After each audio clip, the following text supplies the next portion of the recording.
ఏదైనా మీ అందరికీ మా ప్రేమ వందనాలు. దేవుని మహాకృపను బట్టి మరొకసారి లైవ్ చేయడానికి దేవునికి ఇచ్చిన అవకాశం బట్టి దేవునికి వందనాలు. ఇప్పుడు ఒక పాట బాగా మన మంత్రం మా సహోదరు గ్లోరీ వచ్చి ఒక పాట పాడి దివ్య గ్లోరీ అండ్ దివ్య మా సహోదరు వచ్చి ఒక పాట పాడి ప్రభుత్వం సృష్టిస్తారు. పాట మాత్రం దైవత్మాను కదా.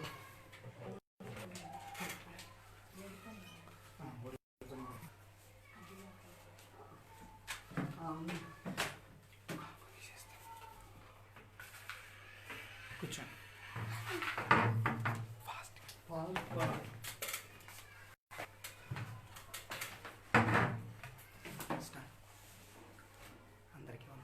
దేవుని పరిశుద్ధ నామానికి మహిమ కలుగును గాక. ఈ వీడియో వీక్షిస్తున్న ప్రతి ఒక్కరికి ప్రభువైన యేసుక్రీస్తు నామములో మా హృదయపూర్వక వందనాలు చెల్లించుకుంటున్నాం. ఒక పాట పాడి దేవుని నామాన్ని మహిమపరచుదాం. హల్లెలూయా హల్లెలూయా హల్లెలూయా హల్లెలూయా. ఓడిపోనివ్వడు ఓడిపోనివ్వడు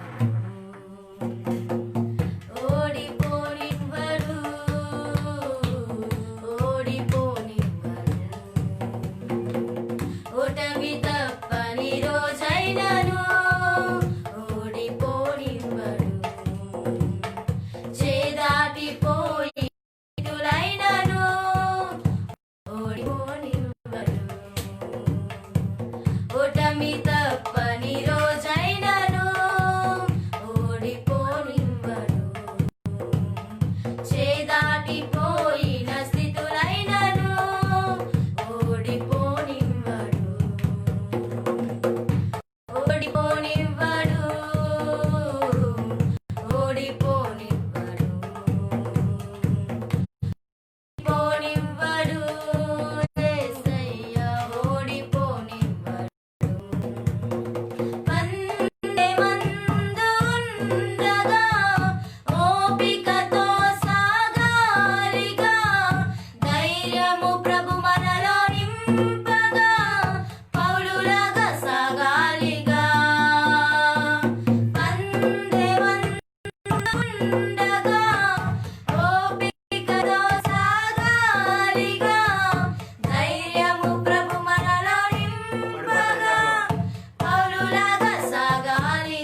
ఓడిపోనివ్వడు యేసయ్య ఓడిపోనివ్వడు.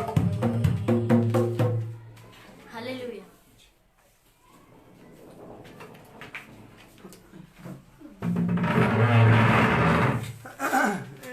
దేవునికి స్తోత్రం.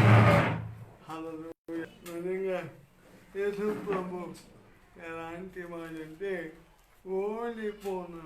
నిజమే మన స్థితిలో ఎన్నోసార్లు ఓడిపోవాల్సిన మనకి దేవుడు జయమిచ్చాడు, కృపనిచ్చాడు. వైఫై ఆపే కింద దేవునికి స్తోత్రం. ఏసై శాస్త్రమైన నామంలో మరొకసారి మీ అందరికి వందనాలు. నాకు ఈ అవకాశం ఇచ్చిన స్త్రీలు అన్నయ్య జాషువానికి కూడా ప్రత్యేకమైన వందనాలు.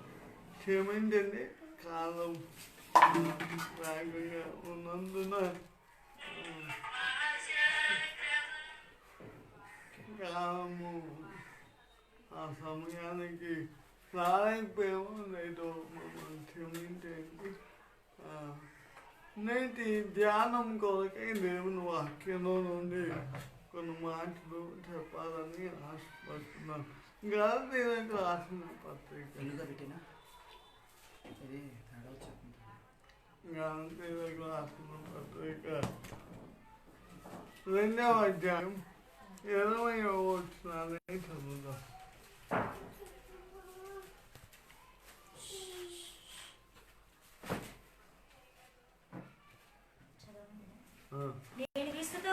నేను క్రీస్తుతో కూడా సిలువ వేయబడి ఉన్నాను.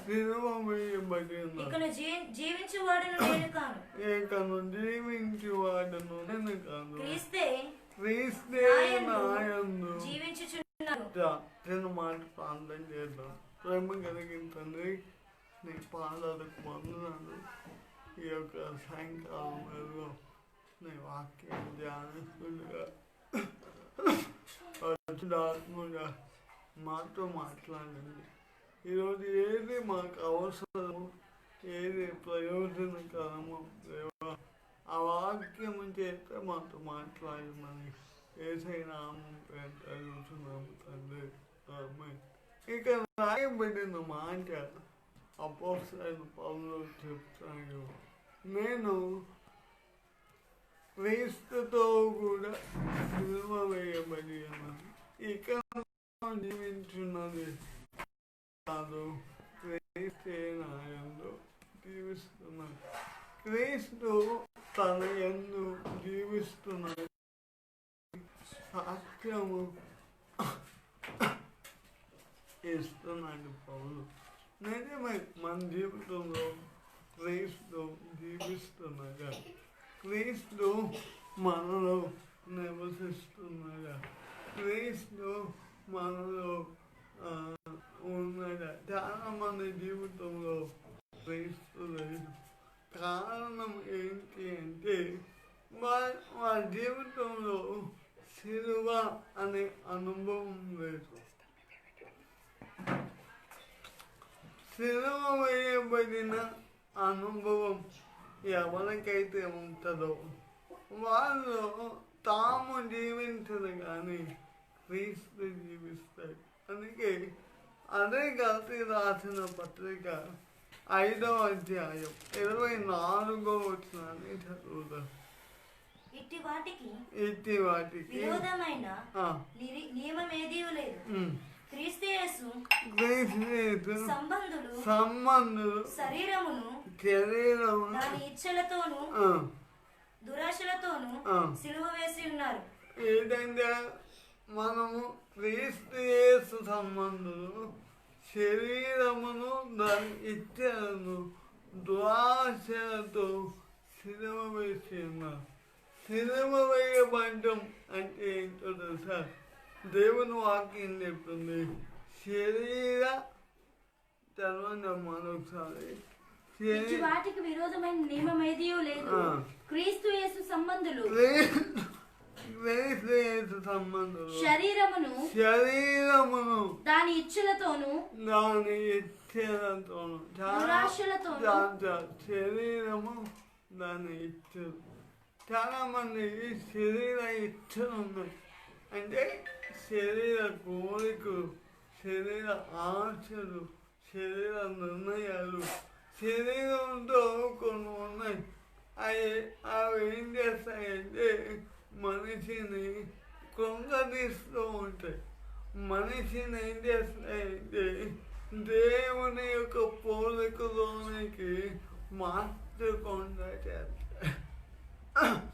అందుకే ఏమన్నాడంటే శరీరమును దాని ఇచ్చలు, అంటే శరీరం యొక్క ఆశలు, కోరికలు, ఇవన్నీ ఏమవ్వాలంటే చనిపోవాలి. నిజంగా చచ్చిపోయాయి. ఒక వ్యక్తి నిజంగా క్రీస్తు కొరకు జీవించాలి, క్రీస్తు కొరకు బ్రతకాలి, క్రీస్తు కొరకు మండాలి అని ఆశపడితే బైబిల్ చెప్తుంది ఏంటంటే పోవాలి. మనకి ఎలాంటి కోరికలు, ఎలాంటి ఆశలు, ఎలాంటి ఉద్దేశాలు ఉండకూడదు. వారి ఉద్దేశము, వారి కోరిక ఏమై ఉండాలంటే క్రీస్తు అయి ఉండాలి. ఉందా? ఇలా చాలా మందికి శరీర ఆశలు, శరీర కోరికలు ఉంటుకొని మేము క్రీస్తును వెంబడిస్తున్నాం, మేము క్రీస్తును అనుసరిస్తున్నాం అంటున్నారే తప్ప వారి జీవితంలో శరీర సంబంధమైన వాటికి చోటిస్తూ వారు ఏం చేస్తున్నారంటే దేవుని యొక్క నియమాన్ని దాటిపోతున్నారు. అందుకే అంటాడు 6వ అధ్యాయం 6వ వచనం చదవండి. అయితే మన ప్రభువైన యేసుక్రీస్తు సిలువ యందు తప్ప మరి దేని యందును అతిశయించుట నాకు దూరమవును గాక. దాని వలన నాకు లోకమునకు నేనును సిలువ వేయబడి ఉన్నాను. లోకమునకు నేనును సిలువ వేయబడి ఉన్నాను అంటే లోకం కొట్టి నిజంగా క్రీస్తు కొరకు జీవిస్తే ఆ వ్యక్తికి దేంతో సంబంధం ఉండదు, లోకంతో లోకంలో ఏమున్నాయి అని ఆలోచన చేస్తే మొదటి యోహాను చూడండి 2వ అధ్యాయం 16వ వచనం చదువుదాం. లోకములో ఉన్నదంతయు అనగా శరీరాశయు, నేత్రాశ, జీవపు డంబము తండ్రి వలన పుట్టినవి కావు. ఈ 3 లోకములు ఉన్నాయి. నేత్ర ఆశ ఉంది, శరీర ఆశ ఉంది, జీవము. ఇవంటే తండ్రి వలన పుట్టినవి కావు అంటున్నారు. ఇవి పెట్టుకొని ఇవి మానవ దేహంలో ఉన్నంతసేపు ఆ మానవుడు క్రీస్తు కొరకు బ్రతకలేడు, క్రీస్తు కొరకు జీవించలేడు.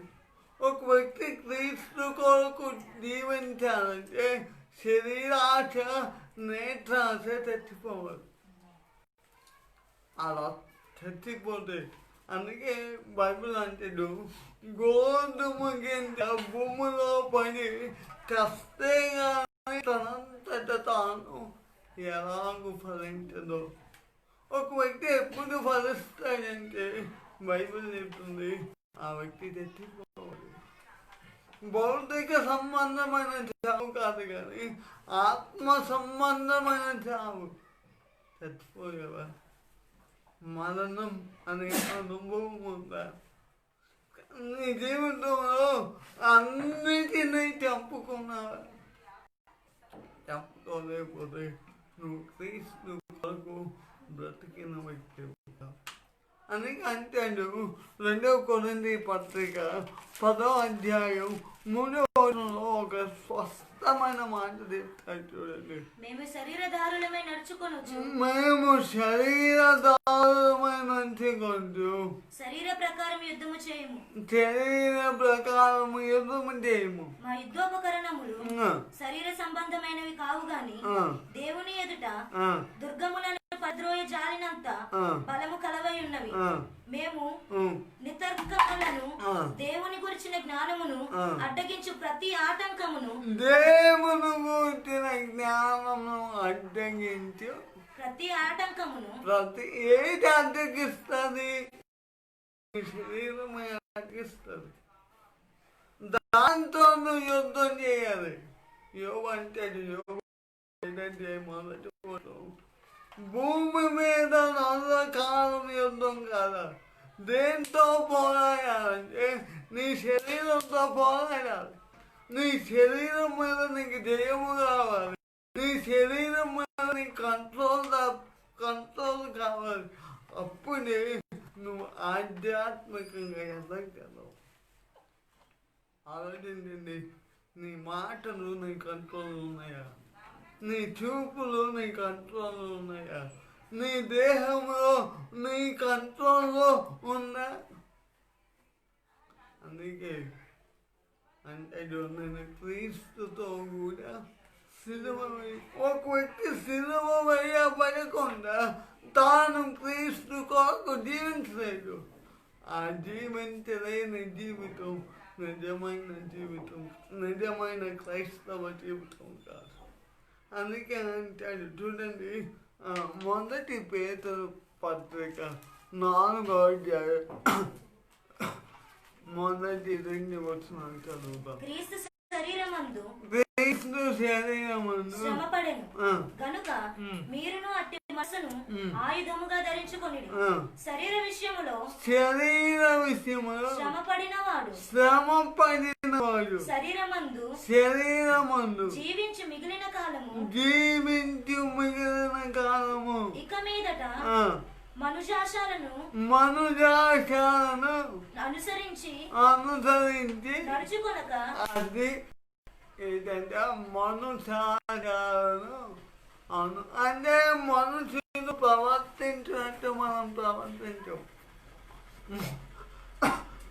మనుషులు ఆలోచించినట్టు మనం ఆలోచించాం. మనుషులు చేస్తున్నట్టు మనం చేయం. కారణం ఏంటంటే మనం సిలువైపోయిన. ఎందుకంటే మనం దేవుని సంబంధం. ఒక వ్యక్తి మనుషులు చేస్తున్నారు, నువ్వు అలాగూ చేస్తే నీకు ఇతర మనుషులకి వ్యత్యాసం ఏంటి? నీకు మనుషులకి తేడా కావాలి. తేడా ఎప్పుడు వస్తుందంటే నీవు సిలువైపోయినప్పుడు, నీవు చంపుకున్నప్పుడు. అందుకే నీవు నలంగొట్టబడినప్పుడు, నువ్వు విలంగొట్టబడినప్పుడు. అలాగే ఈరోజు చాలా మంది జీవితాల్లో ఈ అనుభవం లేదు. క్రైస్తవులు అంటున్నారు, ప్రార్థనా పనులు అంటారు, వాక్యాన్ని గంటలు ధ్యానిస్తామంటారు, కానీ మా జీవితాలు సిలువకు అప్పగించుకోవట్లేదు. సిలువకు వారు అప్పగించుకోవట్లేదు. వారు సిలువ అనే అనుభవం గుండా వెళ్తలేదు. అందుకే అంటాడు, ఎవడైనా నువ్వు నన్ను వెంబడింపకూడదు, తను సిలువను ఎత్తుకొని. చాలా మంది ఎత్తుకోరు. చాలా మంది తమ సిలువను ఈ లోకంలో చాలా మంది అలాగే ఉన్నారు. అందుకే దేవుడు అంటున్నాడు. అందుకే మొదటి 2వ కొరింథీ రాసిన పత్రిక 5వ అధ్యాయం చూడండి 15వ వచనం. జీవించి వారికమైన తమ కొరకు కాక తమ నిమిత్తము మృతి పొంది తిరిగి లేచిన వాని కొరకే జీవించుటకు ఆయన అందరి కొరకు మృతి పొందినని నిశ్చయించుకొచ్చున్నాము. అది జీవించి వారికమైన తమ కొరకు కాదు, ఎవరి కొరకు కాదు, తమ కొరకు కాదు. ఇలా చాలా మంది నువ్వు దేని కొరకు బ్రతుకుతావు అంటే నా కొరకే. కానీ క్రైస్తవుడు బ్రతక ఒక వ్యక్తి దేవుని కొరకు ఎప్పుడు బ్రతుకుతాడంటే తను తాను చంపుకున్నప్పుడు, తను తాను అదుపు చేసుకున్నప్పుడు, తను తాను సినిమాకు అప్పగించుకున్నప్పుడు. నేను అడుగుతున్నాను, నువ్వు అప్పగించుకుంటున్నావా? పౌలు తన జీవితంలో అప్పగించుకున్నాడు. పౌలు తన జీవితంలో అప్పగించుకున్నాడు కాబట్టి అన్నాడు ఫిలిప్పీ రాసిన పత్రిక 1:21లో మట్టుకైతే బ్రతుకుట క్రీస్తే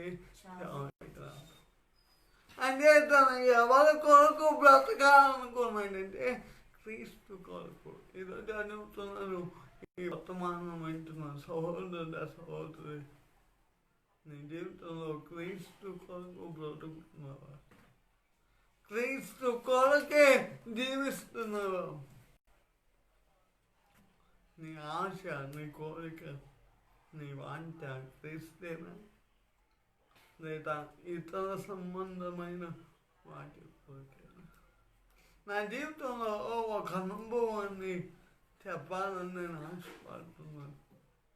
ఏంటంటే చాలాసార్లు నా జీవితంలో కొన్ని నా కళ్ళ ముందు వచ్చాయి.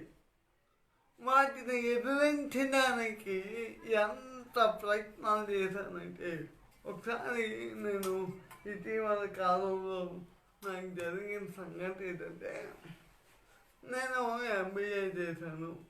MBA చేసి సేవకు వచ్చాను. సేవకు వచ్చిన తర్వాత ఒక మంచి ఆఫర్ వచ్చింది. సేవ బాగా నడుస్తుంది, 3 ఏళ్ళు అయ్యాయి సేవలో. ఆ ఆఫర్ ఏంటంటే, ఒక ఆయన వచ్చానండి, అయ్యా నువ్వు చాలా పెద్ద చదువుకున్నావు, సేవ చేస్తున్నావు కాబట్టి నీకు చక్కటి ఉద్యోగం ఇస్తాను. నువ్వు ఏం చేయాలంటే ఉదయం 1 గంట, సాయంత్రం 1 గంట బట్టి చూసి వెళ్ళిపోతారు. నీకు ₹1,00,000 జీతం ఇస్తామయ్యా, ఒక కారు ఇస్తామయ్యా, నీ సేవ నువ్వు చేసుకో, మాతో కలిసి జాబ్ పని చేయి అన్నప్పుడు నాకు అనిపించింది, ప్రభా ఎక్కడ కూడా నన్ను పరీక్షిస్తున్నావా అంటే, ఎక్కడ కూడా దేవుడు నన్ను ఏం చేస్తున్నాడు? నా శరీరానికి ఇంపార్టెన్స్ ఇస్తాను, దేవునికి ఇంపార్టెన్స్ ఇస్తాను. చాలాసార్లు మన జీవితంలో దేవుని కంటే దేనికి ఇంపార్టెన్స్ ఇస్తామంటే, డబ్బుకి, స్నేహాలకి, బంధుత్వాలకి. అంటే మనం ఇంకా వాటిల్లో చనిపోలేదు. వాటిల్లో మనం ఏమవ్వలేదంటే మృతి పొందలేదు. వాటిలో ఎప్పుడు మనం మృతి పొందుతామంటే మన జీవితంలో చెప్పనా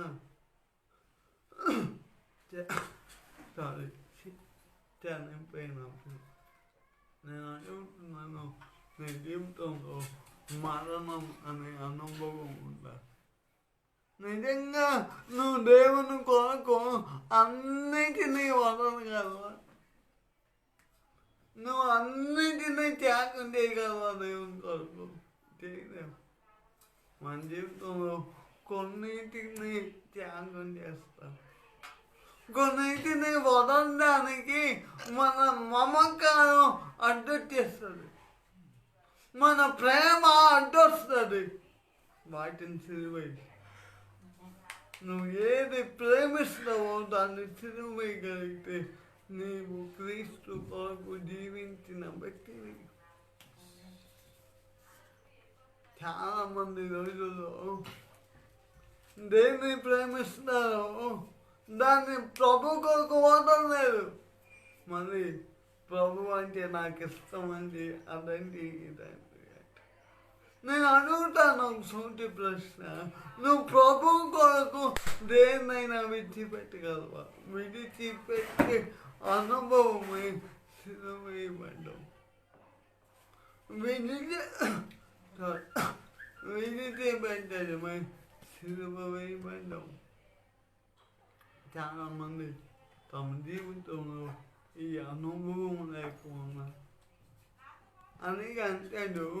రోమన్ పత్రిక 6వ అధ్యాయం 11వ వచనంలో ఒక అద్భుతమైన మాట రాయబడి చూడండి. అటువలే మీరును పాపము విషయమై మృతులుగాను దేవుని విషయమై క్రీస్తు యేసునందు సజీవులుగాను మిమ్మును మీరే ఎంచుకొనిడి. కాబట్టి శరీర దురాశలకు లోబడినట్లుగా చావునకు లోనైన మీ శరీరమందు పాపమును యాలనీయకుడి మరియు మీ అవయవములను దుర్నీతి సాధనములుగాను పాపమునకు అప్పగింపుడి అంటున్నాడు. దుర్నీతి సాధనాలు, అదే అద్భుతమైన మాట అంటాడు. మీ శరీరమును పాపమును ఏలనీకి ఏమేస్తుంది మన జీవితం అంటే క్రీస్తు కాదు పాపం. ఆ పాపం ఏంటంటే దురాశ.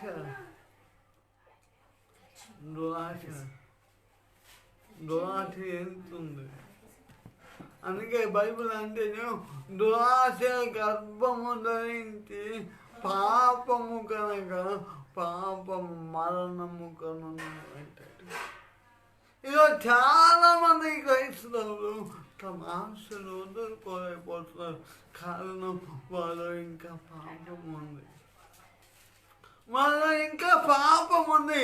ఆ పాపములో నుండి విడుదల లేని స్థితిలో ఉన్నారు. దేంట్లో ఉన్నారు? ఆ పాపము అనే పంకిలము నుండి బయటికి రాలేని స్థితిలో ఉన్నారు. కారణం వారికి ఆ పాపం అలవాటు అయిపోయింది. నేను ఈరోజు ఈ మాటలు వింటున్న ప్రియ సోదరుడా, క్రీస్తు కొరకు వాటన్నిటిని జయించగలవా? క్రీస్తు కొరకు వాటన్నిటిలో నుండి బయటికి రాగలవా? వస్తే నిజమైన ఆత్మీయుడు నీవే. చాలామంది అంటారన్నా, ఈ పాపం నన్ను పట్టుకొని వెళ్తుందన్న, బయటికి ఆగిపోతున్నాను. కారణం నువ్వు సిలువ వేయబడిన అనుభవం లేదు. క్రైస్తవుడివే, చర్చికి వెళ్తున్నావు, వాక్యం వింటున్నావు, ప్రార్థన చేస్తున్నావు, కానీ నిన్ను నీవు చంపుకోను అనే ప్రక్రియ మర్చిపోయావు. బైబిల్ అంతా నేర్పింది మనలో క్రీస్తు జీవించాలి, మనలో క్రీస్తు కనబడాలి. క్రీస్తు మనలో నుండి కనబడినప్పుడే లోకము క్రీస్తును గుర్తిస్తుంది. ఎప్పుడు అంటే మనం చచ్చిపోయినప్పుడు, భౌతికంగా కాదు కానీ ఆధ్యాత్మికంగా ఒక వ్యక్తి చచ్చిపోవాలి. ఆ ప్రక్రియ చాలా మంది లేదు. కాబట్టి దేవుడు ఈరోజు మనతో మాట్లాడుతున్నాను. అలాగే ఎఫెసీ రాసిన పత్రిక 2వ అధ్యాయం 10-11 వచనంలో ఒక మాటను చదువుతాం. మరియు వాటి యందు మనము నడుచుకొనవలెనని దేవుడు ముందుగా సిద్ధపరిచిన సత్క్రియలు చేయుటకై మనము క్రీస్తు యేసునందు సృష్టింపబడిన వారమై ఆయన చేసిన పని అయి ఉన్నాము. కాబట్టి మునుపు శరీర విషయములో అన్యజనులయుండి శరీరమందు చేతితో చేయబడిన మునుపు శరీరమందు అన్యజనులు ఏం చేస్తారండి? శరీరంతో ఎలా పడితే అలా చేస్తారు, ఏది పడితే చేస్తారు. ఏది పడితే చేస్తారు, ఎలా పడతారు అనుకుంటారు. ఇప్పుడు యేసు ప్రభు నమ్మి నువ్వు అనుకుంటే వ్యత్యాసం ఏంటి అంటే నువ్వు పోలేదంటే అన్ని జనులు అదే చేస్తున్నారు, నువ్వు అదే చేస్తున్నావు. వ్యత్యాసం ఏంటి? What is the separation in the Christian life? క్రైస్తవ జీవితానికి వ్యత్యాసం ఏంటి? వ్యత్యాసం ఏంటో తెలుసా? నువ్వు శరీరంతో ఉంటావు కానీ శరీర కోరికలు, శరీర ఆశలు నీకుండవు. నువ్వు వాటిని జయిస్తావు. ఎందుకంటే నీ ముందు ఒక ఆయన ఉన్నాడు, ఆయన జయించాడు. బైబిల్లో ఒక మాట అంటాడు, నేను జయించి నా తండ్రి సింహాసనం ముందు కూర్చున్నాను. జయించిన వాడు నాతో కూడా కూర్చుంటాడు. నీకు జయ జీవితం లేకపోతే నువ్వు దేవునితో నాకు కూర్చుంటావు. అలాంటి జయిస్తున్నావా? జయ జీవితం ఉందా? జయ జీవితాన్ని అనుభవిస్తున్నావా? ఏదో పొడిగా ఏదో కాలక్షేపంగా నీ జీవితాన్ని జీవిస్తున్నావా? నిజమైన క్రైస్తవుడు తన జీవితంలో శరీరాన్ని జయిస్తాడు. శరీర కోరికలు, శరీర ఆశలు, శరీర పద్ధతుల మీద జయాన్ని పొందుతాడు. ఈ కార్యక్రమం వింటున్నారు, చూస్తున్నా ప్రియ సహోదరి, మనతో మాట్లాడుతున్నా నేను ఇంకా శరీరం పనిచేస్తుందా? నేను ఇంకా శరీర నియమమే ఉందా? అలా ఉంటే దేవుని వాక్యం చెప్తుంది, నువ్వు దేవుని దాసుడు కావు. అలాంటి శరీర ఆశలు, శరీర కోరికలు, శరీర నిర్ణయాలు నీకున్నాయా? అందుకే దేవుని వాక్యం చూడండి, 4వ అధ్యాయం, అదే ఎఫెసీ పత్రిక 22వ వచనం చూడండి. కావున మునుపటి ప్రవర్తన విషయములనైతే మోసకరమైన దురాశ వలన చెడిపోవు మీ ప్రాచీన స్వభావం వదులుకొని. ఏం వదులుకోవాలంటే ప్రాచీన మునుపడు చెడిపోవు అంటే ఆ స్వభావమే చెడిపోయింది. స్వభావం అంటే నేచర్ క్యాన్ బి డిస్ట్రాయిడ్. స్వభావం చెడిపోయింది, మంచి స్వభావం కాదు. మళ్ళీ యేసు ప్రభు నమ్ముకొని అదే స్వభావంలో కంటిన్యూ అవుతాయి. మనం ఇంకేం క్రైస్తవులు. దేవుడు ఆశిస్తుంది ఏంటో తెలుసా? నీ స్వభావము మృతి పొందాలి.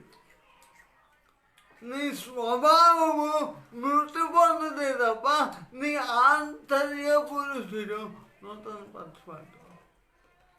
కాబట్టి ఈరోజు ఈ వాక్యం అంటున్నాను, సహోదరి, దేవుడు మాతో మాట్లాడుతున్న ఒక మాట నీ జీవితంలో అది ఉండాలి.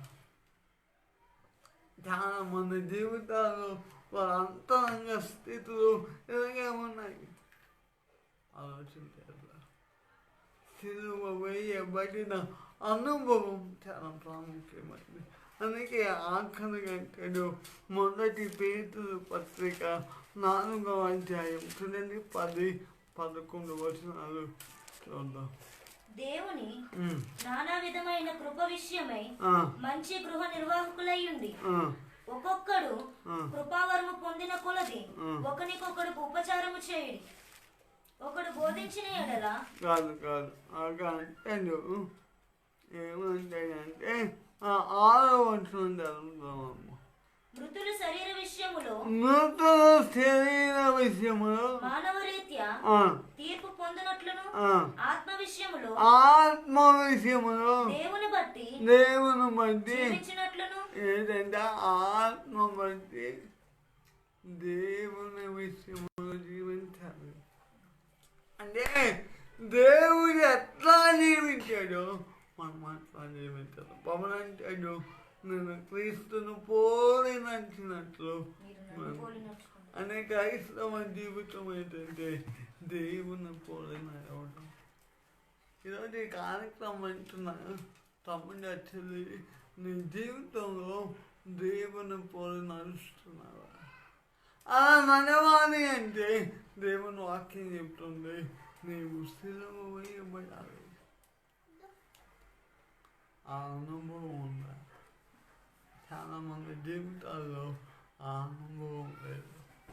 ఏదో జడ్డిగేదాం, వాక్యమన్నాం, కానికేదాం, అయిపోయిందంటే తప్ప వాళ్ళ జీవితంలో సరైనటువంటి మనసు లేదు. కాబట్టి ఈరోజు ఈ మాటలు అంటున్నా, ఈ లైన్లో ఏకీమిస్తున్నా సహోదరుల సహోదరి ప్రభు మనతో మాట్లాడుతున్నాడు. ఆయన మాట నిజంగా మన జీవితాన్ని వెలిగింపజేస్తుంది, మన బ్రతుకులను మారుస్తుంది.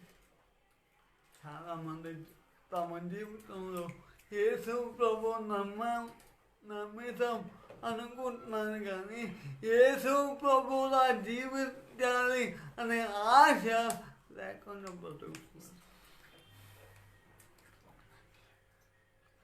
యేసు ప్రభు లేకుండా బ్రతుకుతున్నారు. యేసు ప్రభు లేకుండా బ్రతుకుతున్నారు. ఆలోచించి యేసు ప్రభు లేకుండా బ్రతుకుతున్నారు. చాలాసార్లు నీ జీవితంలో లోకం పనిచేయలే. చాలాసార్లు నీ జీవితంలో శరీరం పనిచేయలే. చాలాసార్లు నేను అనే తత్వం పనిచేయలే. ఎందుకు పనిచేసిందో తెలుసా? నీ జీవితంలో నీవు ఇంకా మరణించలేదు కనుక. నీ జీవితంలో ఇంకా నీవు మృతి పొందలేదు కనుక. ఈ కార్యక్రమం అంటున్నాను, దేవుని మీద ప్రభు మనతో మాట్లాడుతున్నాడు. నేనే అనుకోని సమయం, నేనే రక్షణ లేదు. కాబట్టి నీ జీవితాన్ని ఏం చేయాలంటే క్రీస్తు కొరకు అల్పించు. జీవించి వారికమైనట తమ కొరకు కాక తమ కొరకు మృతి పొంది తిరిగి లేచిన వాని కొరకు జీవితం. అట్టి జీవితాన్ని జీవించాలని ప్రభు కోరుతున్నాడు. దేవుడి మాటలు పొందులో జీవించిందిగా ప్రార్థన చేసుకున్నా. ప్రేమమైన నీకు వందనాలు. నీవెంతైనా నమ్మదగిన దేవుడు. నీ వాక్యంలో మాతో మాట్లాడావు. ఎంతమంది అయితే నీ వాక్యం అన్నారో వాళ్ళ జీవితంలో నీ కొరకు జీవించడానికి కృపణం చేయమని యేసయ్య నామం పెట్టాడుస్తున్నాం తండ్రి. ఆమె ఈ కార్యక్రమం మీకు ఆశీర్వాదకరంగా దీవెనకరంగా ఉంటే మీరు కామెంట్ రూపంలో తెలియజేయండి. అంతేకాకుండా మీ ప్రశ్నలు సందేహాలు ఏమైనా ఉంటే కామెంట్లో తెలియజేయండి. మీ ప్రార్థన అవసరతలు కూడా తెలియజేయండి. తప్పక మీ కొరకు ప్రార్థన చేస్తాం. అంతేకాకుండా రానున్న దినాల్లో దేవుని కొరకు బ్రతికే యోధులు తయారవ్వాలని మీరు ప్రార్థించండి. దేవుని మాటలు మన వెనుకల్లో దీవించండి.